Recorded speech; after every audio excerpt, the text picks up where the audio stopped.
When my own family stole my emergency fund to fund my cousin's degree, I had no choice but to take legal action. Full story. The notification from my banking app made my heart stop. Warning. Account balance below emergency threshold. I blinked hard, hoping I'd misread it, but the numbers didn't lie. My carefully maintained emergency fund of $42,000 had dwindled to just over $3,000. My name is Michelle, and until that moment, I thought I had my life perfectly organized. At 32, I'd spent years building that safety net, living frugally and saving every extra dollar I could. Now, staring at my phone screen in my apartment's kitchen, my hands started to shake. I immediately called the bank. There must be some mistake, I said, pacing back and forth. I haven't made any large withdrawals. The representative's voice was sympathetic but firm. I'm showing several transfers over the past 3 months, ma'am, all authorized using your credentials. What? That's impossible. I grabbed my laptop and logged into my account. The transaction history showed multiple transfers to an account I didn't recognize. Can you tell me who owns the receiving account? The account belongs to Elizabeth Diaz, my Aunt Elizabeth. My coffee mug slipped from my hand, shattering on the kitchen floor. I never authorized these transfers. Never. I called my parents immediately, my voice shaking. Mom, what's going on with my emergency fund? Why is Aunt Elizabeth receiving my money? The long pause that followed told me everything. Honey, my mother started, her voice small. We needed to help Regina with her college tuition. She got into that prestigious program she wanted. You what? I practically screamed. How did you even get access to my account? Remember when you were sick last year? You gave me your banking passwords to help manage your bills. The betrayal hit me like a physical blow. I'd been bedridden with pneumonia for weeks, and my mother had helped manage my finances temporarily. I'd trusted her completely. That money was for emergencies, I said, my voice breaking. My emergencies. Family helps family, Michelle. My father's voice suddenly joined the call. Regina needed the money more than you did. You're established. You have a good job. Stop. I cut him off. You had no right. This is theft.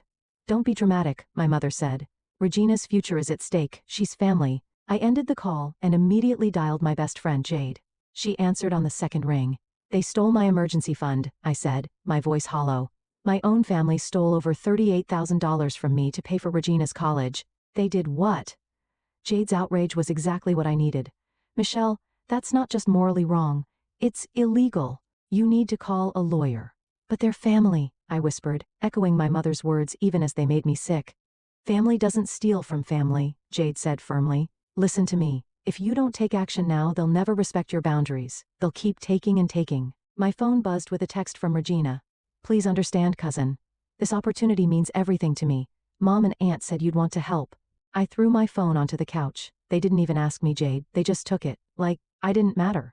Like, all my hard work meant nothing. Then make them understand it matters, Jade said. I have a number for a good family lawyer. His name is Nigel. Want me to set up a meeting? I looked around my apartment at the life I'd built, the independence I'd fought for. The broken coffee mug on the floor seemed to mirror my shattered trust. Yes, I said finally, my voice stronger. Set it up. I'm done being the family ATM. Another text buzzed through, this time from my brother Kelvin. Mom and Dad told me what happened. They're saying you're overreacting. What are you going to do? I typed back what I have to do. Jade was still on the line. I'll pick you up tomorrow at 9 a.m. We'll go see Nigel together. After hanging up, I sat in my quiet apartment surrounded by the pieces of my broken mug and broken trust. My family had always preached about loyalty, about helping each other, but as I looked at my bank balance again, I realized their version of family loyalty was a one-way street. My phone kept buzzing with messages from various family members, all trying to justify the theft, all trying to make me feel guilty for being upset. I turned it off. Tomorrow, I would see a lawyer. Tomorrow, I would start fighting back. But tonight, I allowed myself to cry for the family I thought I had, and for the harsh reality of who they really were. Jade's car pulled into the law office parking lot exactly at 8:55 a.m. I hadn't slept much, but the morning sunlight and 3 cups of coffee had given me enough energy to face what was coming. You look like hell, Jade said, giving my hand a squeeze as we walked into the building. Thanks. That's exactly what every girl wants to hear before meeting her lawyer. The elevator ride to the 6th floor was silent. My phone had blown up overnight with messages from family members, each one more guilt-inducing than the last. I'd only responded to Kelvin, who seemed genuinely concerned, rather than accusatory. Nigel's office was smaller than I expected, but warm and welcoming. The lawyer himself was an older man, with kind eyes that hardened when I explained my situation. Let me get this straight, he said, leaning forward in his chair. Your mother used passwords you provided during an illness to transfer money from your personal emergency fund to your aunt's account, without your knowledge or consent. Yes, I said, pulling out my phone. I have screenshots of all the transactions. They took $38,750 over 3 months. Jade, sitting beside me, spoke up. And they're not even sorry. They're acting like Michelle's the bad guy for being upset about it. Nigel's expression darkened. This is a clear case of financial fraud, regardless of family ties. However, he paused, looking at me carefully. Are you prepared for what pursuing legal action against your family might mean? What do you mean? Family court cases can get ugly, very ugly, especially when money's involved. Your relatives might say things, do things that can't be taken back. Are you ready for that? I thought about my mother's dismissive tone, my father's assumption that my hard work meant less than Regina's dreams, and my aunt's entitled silence through it all. They already crossed a line that can't be uncrossed, I said firmly. I want my money back. Nigel nodded, pulling out some forms. Then let's begin. We'll start with, my phone buzzed. Regina's name flashed on the screen. Take it, Nigel said. It might be relevant. I answered, putting it on speaker. Regina? Michelle, please. Her voice cracked. I heard you're meeting with a lawyer. You can't do this to me, to us. I'm about to start my 2nd semester, and if you make Mom return the money, I'll have to drop out. That's not my problem, Regina. You should have thought about that before accepting stolen money. I didn't know, she protested. Mom and Aunt said you agreed to help. I only found out the truth yesterday when everything blew up. I looked at Nigel, who was taking notes. Whether you knew or not doesn't change anything. That money was my safety net, but I'm so close to my dreams. Regina's voice turned desperate. Just give me a chance to finish this semester. I'll work part-time, take loans, anything. Please don't ruin this for me.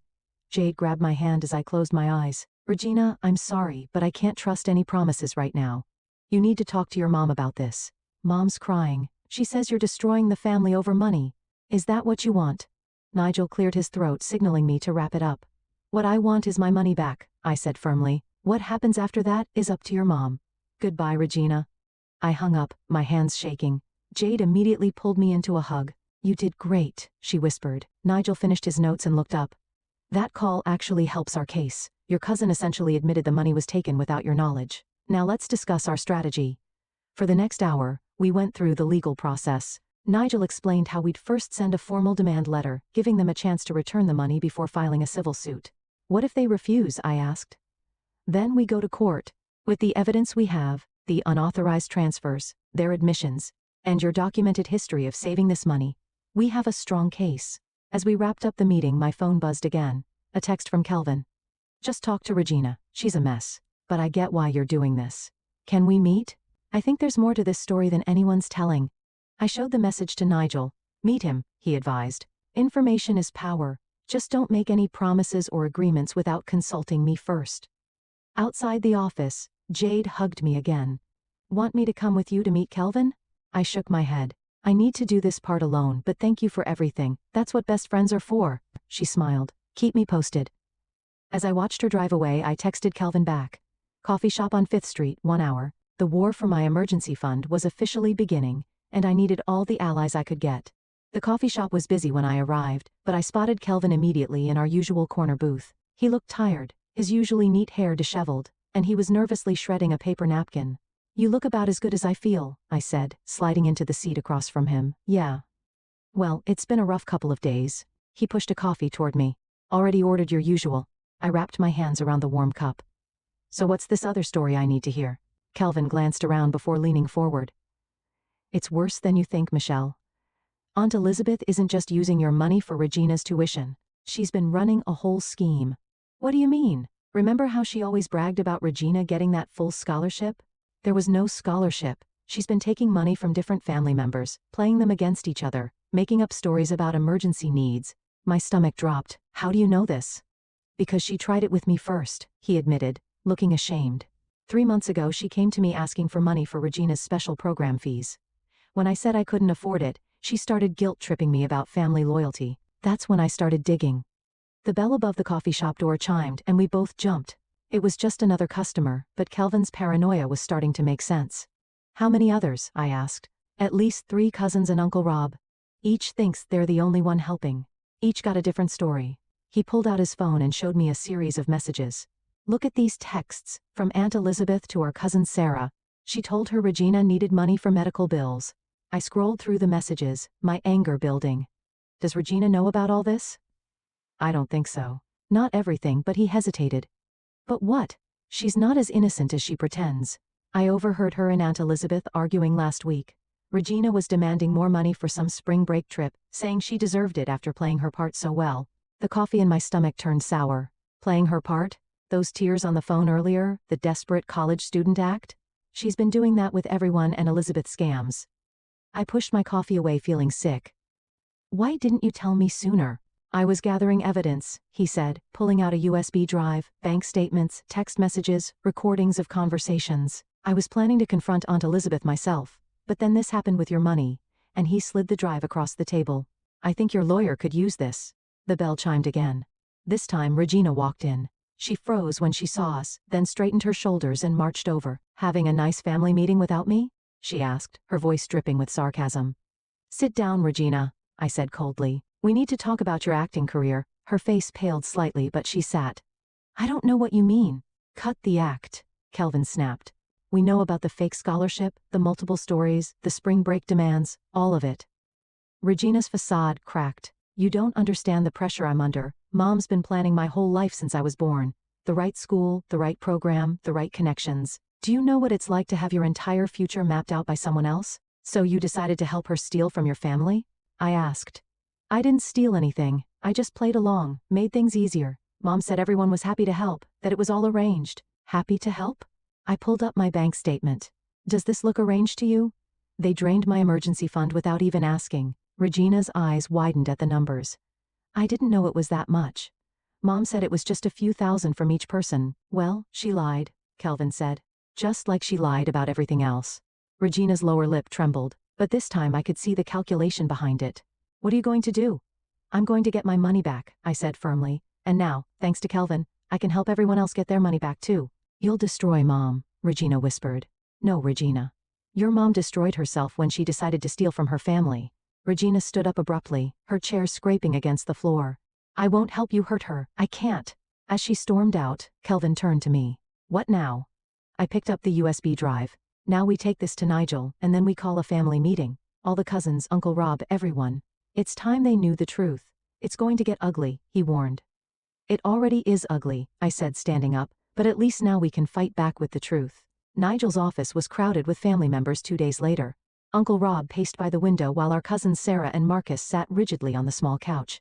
Kelvin stood beside me, his presence reassuring as we waited for Nigel to finish reviewing the evidence. This is extensive, Nigel said, looking up from his computer. The systematic nature of these deceptions changes everything. What do you mean? Sarah asked, her voice small. It means this isn't just about Michelle's emergency fund anymore, Nigel explained. We're looking at a pattern of deliberate financial fraud targeting multiple family members. Uncle Rob stopped pacing. I gave her $12,000. She said Regina needed emergency dental surgery. She told me it was for special academic counseling, Marcus added. Another $8,000. And I gave her $15,000 for supposed medical bills, Sarah whispered. I took out a personal loan for that. Nigel typed rapidly on his keyboard. That brings the total to over $73,000, not including Michelle's $38,000. The room fell silent as the number sank in. Over $100,000 stolen from family through elaborate lies. I can't believe Regina was part of this, Sarah said, shaking her head. She seemed so genuine when she called to thank me. She's a better actress than we thought, Kelvin replied bitterly. The crying, the gratitude, the promises to pay it back, all rehearsed. My phone buzzed. A message from my mother. Why are you doing this to your aunt, to Regina? We raised you better than this. I showed the message to Kelvin, who snorted. Yeah, they raised us, to be honest, except when they're the ones lying. Nigel cleared his throat. I've prepared individual civil suits for each of you, but I recommend we present them as a united case. It strengthens our position.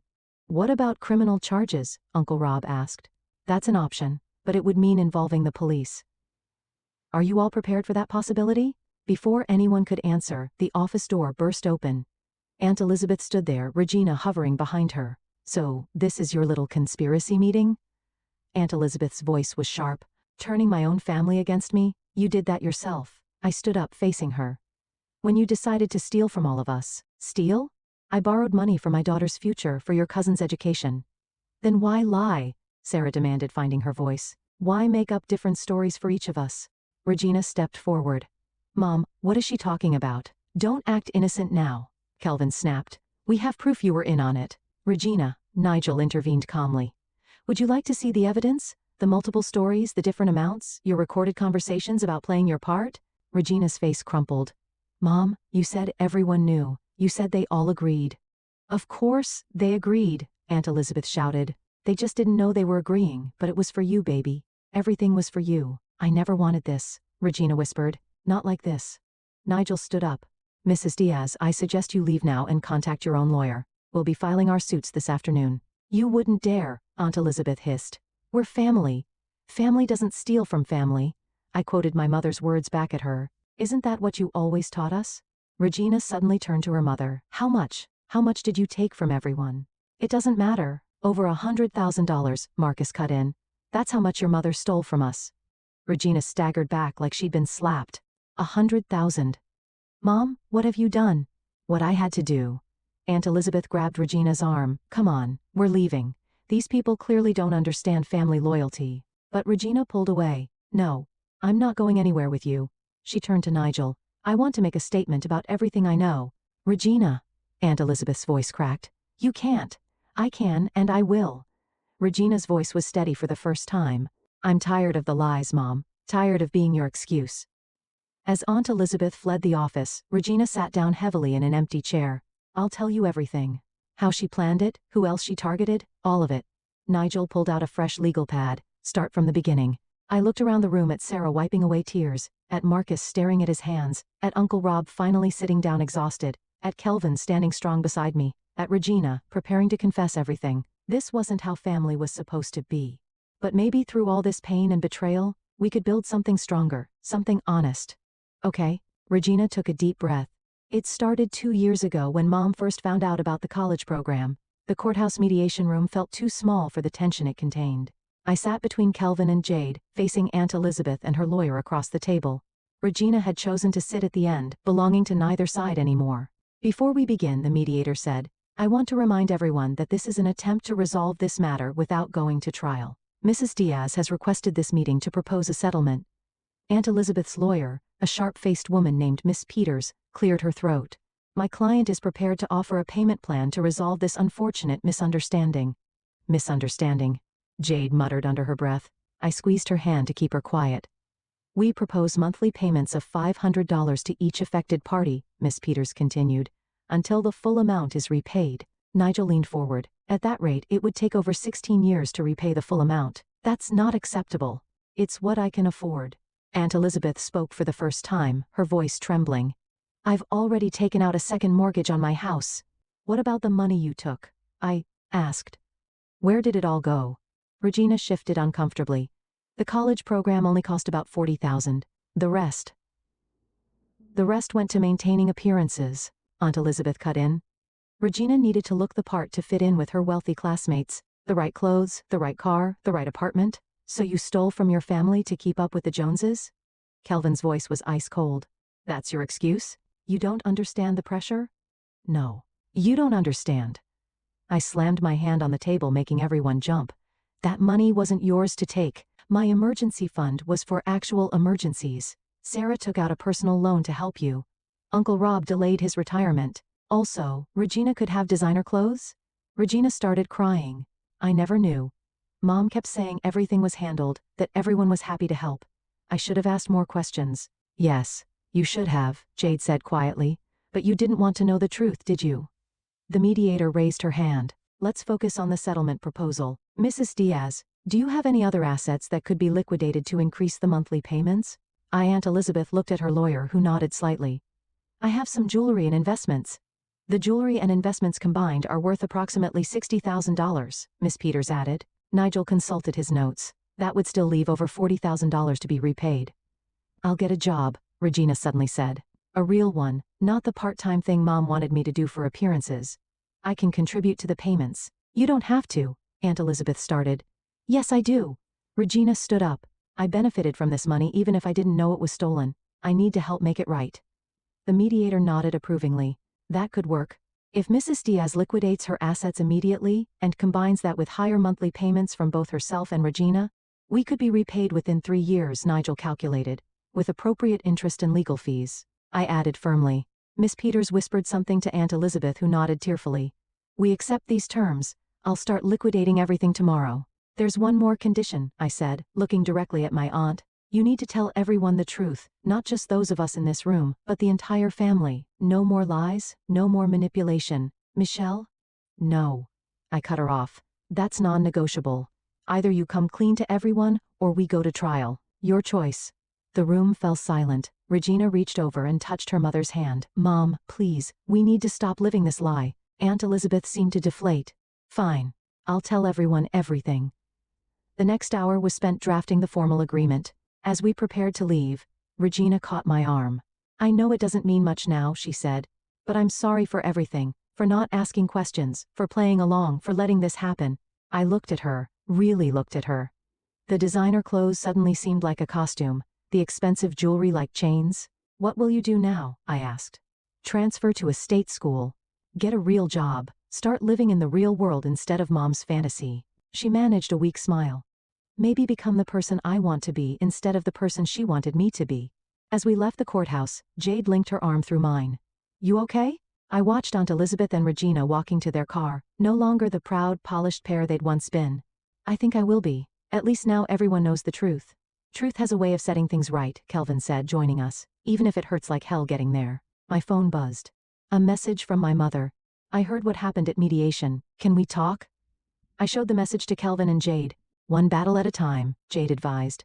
I nodded, putting my phone away. The war wasn't over, but at least now we were fighting with the truth on our side. The family gathering at Uncle Rob's house felt more like a trial than a confession. Everyone was there, cousins, aunts, uncles, even distant relatives who'd heard whispers of the scandal. Aunt Elizabeth stood in the center of the living room, looking smaller than I'd ever seen her. I've asked you all here because I need to tell you something, she began, her voice shaking. I've done something terrible. As she spoke, laying out her web of lies and manipulation, the reactions around the room shifted from confusion to shock to anger. My mother sat rigid beside my father, her face growing paler with each revelation. You told me Regina needed money for medical treatments, Uncle Rob's wife said, standing up. We emptied our vacation fund for that, and you told us it was for special academic programs, another cousin chimed in. We trusted you. Regina, sitting in the corner, kept her head down as the accusations flew. She'd changed in the weeks since the mediation. Gone were the designer clothes and perfectly styled hair. She looked more real somehow in her simple jeans and t-shirt. There's more, I said, stepping forward. Mom, Dad, you need to explain your part in this. My mother's head snapped up. Michelle, please. No. My father interrupted, surprising everyone. She's right, we need to come clean too. He stood up, addressing the room. We helped Elizabeth access Michelle's emergency fund. We gave her the passwords, helped her hide the transfers. The room erupted again. Kelvin moved to stand beside me as our parents faced the family's judgment. How could you do that to your own daughter? Aunt Patricia demanded. We thought we were helping family, my mother said weakly. Elizabeth said Michelle had agreed. But you never asked me, I cut in. You never even mentioned it to me. Because we knew you'd say no, my mother burst out. You've always been so rigid about money, so unwilling to help family in need. Regina suddenly stood up. That's not true. Michelle helped me with my college applications. She spent hours tutoring me for my SATs. She helped because I asked her directly, honestly. Regina? Aunt Elizabeth warned. No, Mom, I'm done hiding. Regina moved to the center of the room. I need to confess too. I knew some of what was happening. I played along, pretended to be desperate when Mom needed to convince people to give money. I'm not proud of it, but I did it. The silence that followed was deafening. So what happens now? Someone asked. Nigel, who'd been quietly observing from the doorway, stepped forward. Mrs. Diaz has agreed to repay everyone through asset liquidation and a payment plan. Regina will also contribute to the repayment. And the legal charges? Uncle Rob asked. We've agreed to handle this civilly provided all terms are met, I explained, including full transparency about everything that happened. My mother stood up suddenly. I need to say something too. She turned to face me, tears in her eyes. Michelle, I betrayed your trust. I convinced myself it was okay because you're my daughter, because family helps family. But what I did, what we did, it was wrong. I'm so sorry.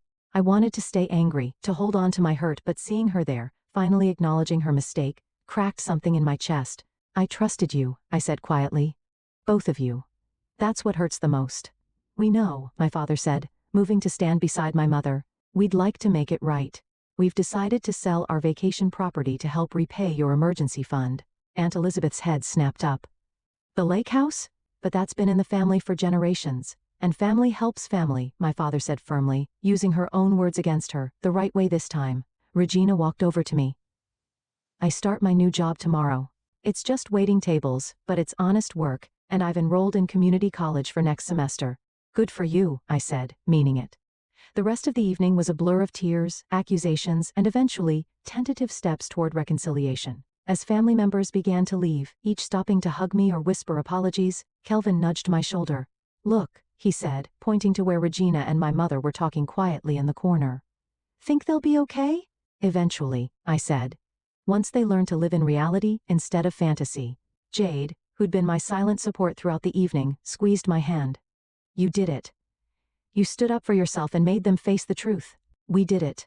I corrected her, including Kelvin in my glance. I couldn't have done this alone. As we left Uncle Rob's house, I felt lighter somehow. The money wasn't all back yet. The trust wasn't fully rebuilt, but at least now everything was in the open. Sometimes I realized that's where healing has to start. 3 months after the family confession, I sat in Nigel's office reviewing the repayment progress. The first wave of restitution had come through. Proceeds from Aunt Elizabeth's jewelry sales and my parents' lake house. The numbers are looking good, Nigel said, sliding a document across his desk. Your emergency fund is almost halfway restored. I scanned the figures, noting the regular deposits from both Regina and Aunt Elizabeth's wages. True to her word, Regina had taken a job waiting tables, and was working double shifts to contribute more. Have you heard from your parents lately? Nigel asked, closing his laptop. They come over for dinner once a week now. It's different. Better in some ways, harder in others. I traced the edge of the paper.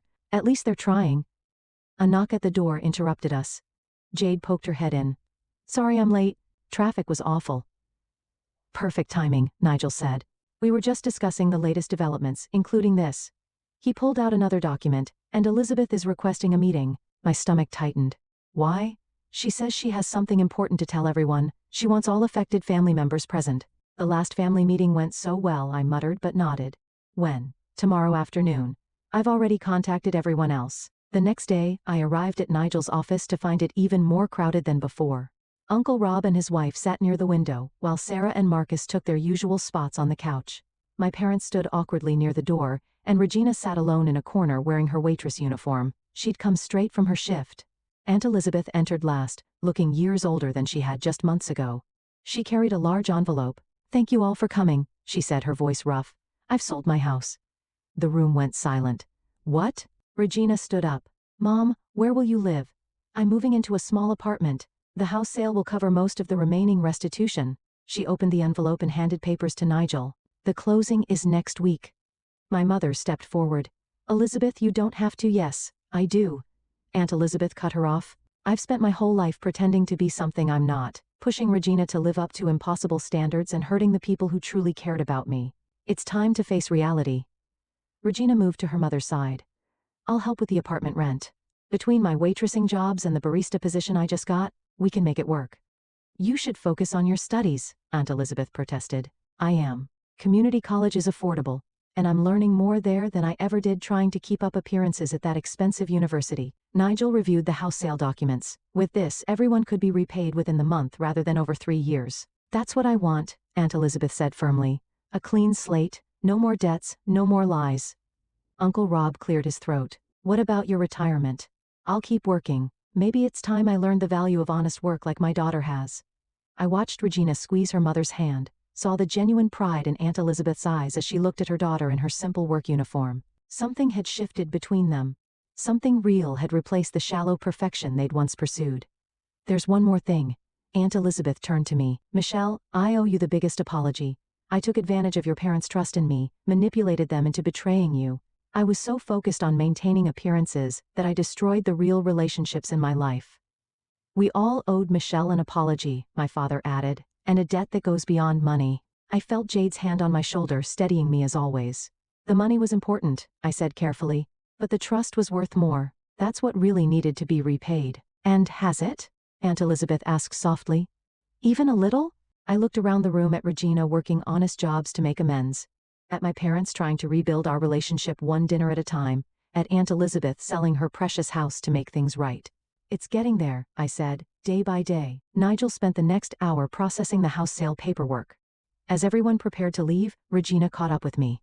I'm serving at the diner on 5th Street now, she said.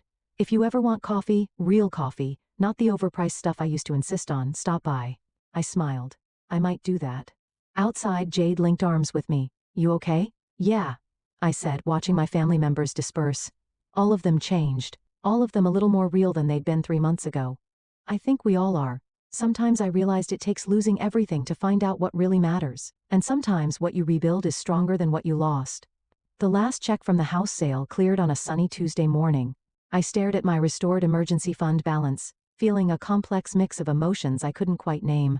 Want company for your coffee run? Jade asked from my apartment doorway. She knew exactly where I was heading.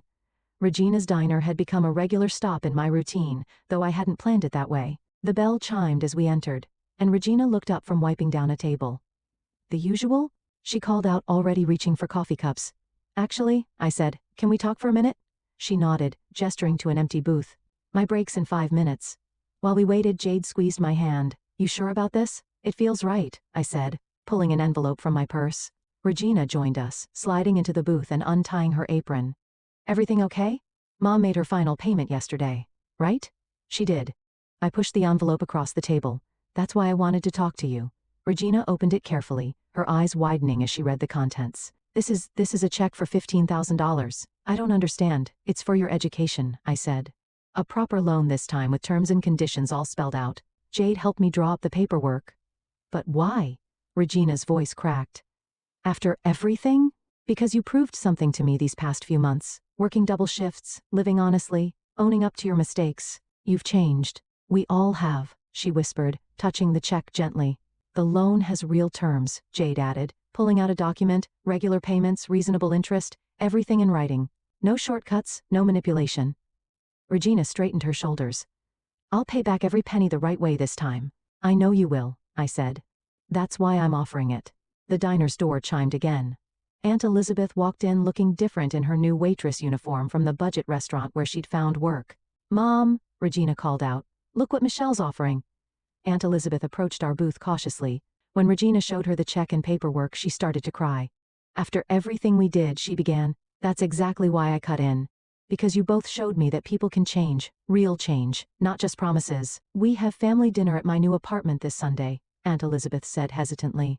Would you come, both of you? She added, including Jade. I glanced at Jade, who nodded slightly. We'll be there. It's not fancy, Regina added quickly. Just home-cooked food and honest conversation. Mom's learning to make lasagna. Learning is a generous word. Aunt Elizabeth laughed, wiping her eyes. But I'm trying. That's all any of us can do, I said, standing up. Try to be better than we were yesterday. As we prepared to leave, Regina hugged me tightly. Thank you, not just for the loan, but for showing me what real strength looks like. Outside, Jade looped her arm through mine. You know what the best revenge is? Living well? No, she grinned. Watching the people who hurt you become better people because of the boundaries you set. My phone buzzed. A message from Kelvin. Mom's asking if you're still coming to dinner tonight. She's finally going to teach us her secret recipe. I smiled, showing Jade the message. My relationship with my parents was still healing. But like Regina's lasagna, we were learning one honest conversation at a time. You know, I said, when I first discovered the theft, I thought my family was destroyed forever. I never imagined we'd end up here. Here being in a better place than where we started. More honest, more real. We reached my car, but I paused before getting in. Through the diner window, I could see Regina showing Aunt Elizabeth the loan paperwork, both of them smiling through tears. In a few hours, I'd be in my parents' kitchen, learning family recipes and building new trust. On Sunday, we'd crowd into Aunt Elizabeth's small apartment, eating imperfect lasagna and sharing honest conversations.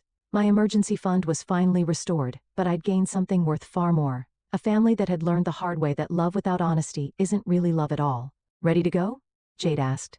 Yeah, I said, starting the car. I'm ready for whatever comes next. Because that's the thing about family. Sometimes it has to break completely before it can be rebuilt into something stronger, something true. And sometimes the deepest wounds, when healed properly, leave us with the greatest strength. I pulled away from the curb, leaving the diner behind, but carrying its lessons forward. The future wasn't certain, but at least now it was real, and that made all the difference.